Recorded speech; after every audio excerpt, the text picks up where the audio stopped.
Bahasa menunjukkan bangsa. Pepatah ini sederhana, tapi maknanya dalam. Saya Della Putri Trisanti dari Fakultas Hukum Universitas Sriwijaya. Saat ini saya akan membahas mengenai kenapa saat ini kita malu untuk menggunakan bahasa Indonesia.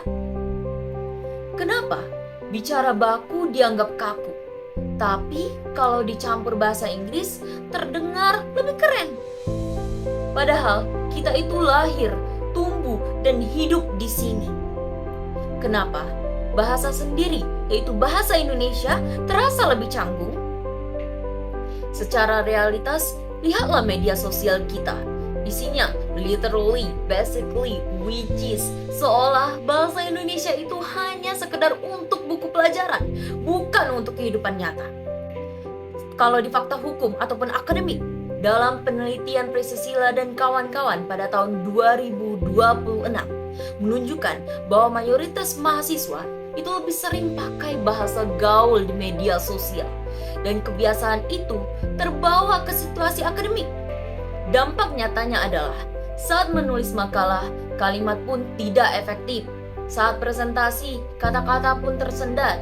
Ini bukan karena tidak mampu, tapi karena kita tidak terbiasa. Perlu diketahui juga teman-teman, bahwa bahasa bukan sekedar gaya bicara, tapi soal kualitas intelektual. Semakin rapi bahasa seseorang, semakin rapi pula cara berpikirnya. Ingatlah bahwa bahasa Indonesia itu adalah identitas kita, pondasi persatuan kita yang menyatukan lebih dari 700 bahasa daerah. Kalau pondasinya lemah, kebersamaan kita pun juga lemah. Teman-teman, lihatlah negara maju di sana, yaitu Jepang dan Korea. Mereka tetap modern tanpa meninggalkan bahasa ibunya. Modern itu soal kualitas diri, bukan soal bahasa asing. Jadi solusinya adalah, saya tidak mengatakan dan juga tidak bilang bahwa bahasa gaul itu salah. Tapi kita harus tahu tempat. Santai saat nongkrong, serius saat formal. Jangan biarkan bahasa gaul itu menggantikan bahasa baku di ranah profesional. Sebagai mahasiswa hukum, saya melihat bahwa bahasa itu seperti aturan.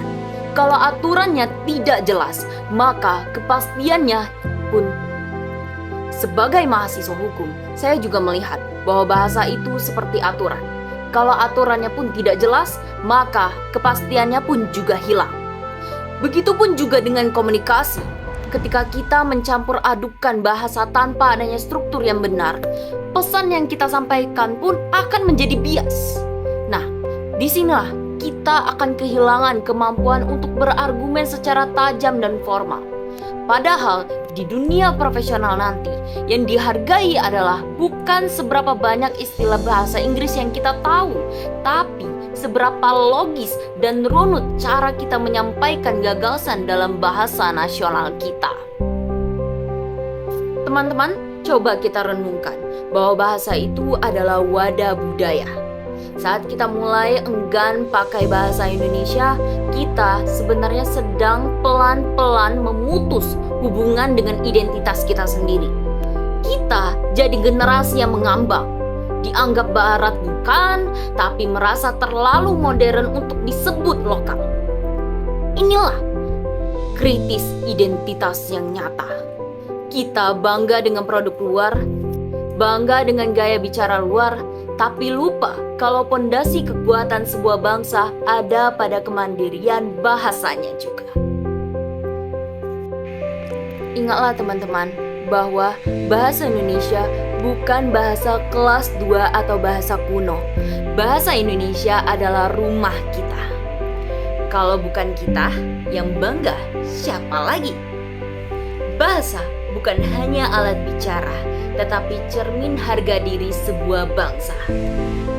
Teman-teman, sebagai mahasiswa hukum, saya belajar bahwa setiap kata dalam undang-undang memiliki konsekuensi. Jadi, kita terbiasa menggunakan bahasa yang rancu, tidak jelas atau terlalu banyak mencampur adukan istilah tanpa makna, maka cara berpikir kita pun akan ikut berantakan. Nah, bahasa Indonesia bukan sekedar alat komunikasi, tapi alat perjuangan. Ingatlah, para pendiri bangsa kita memilih bahasa ini dalam Sumpah Pemuda bukan karena kebetulan, tapi karena mereka tahu bahwa bahasa ini adalah pengikat kedaulatan. Jika kita membiarkan kompetensi ini berbahasa, kita akan luntur. Nah, secara tidak sadar kita sedang melemahkan kedaulatan bangsa kita sendiri di era globalisasi. Dosen saya pun sering mengatakan bahwa ketajaman seorang pemikir hukum dilihat dari ketajaman bahasanya juga. Jadi, mari kita berhenti untuk melihat bahasa baku sebagai sesuatu yang kuno. Mari kita lihat itu sebagai sebuah standar kecerdasan dan profesionalisme. Mari jaga bahasa Indonesia, karena saat kita menjaganya, kita sedang menjaga diri kita sendiri. Terima kasih.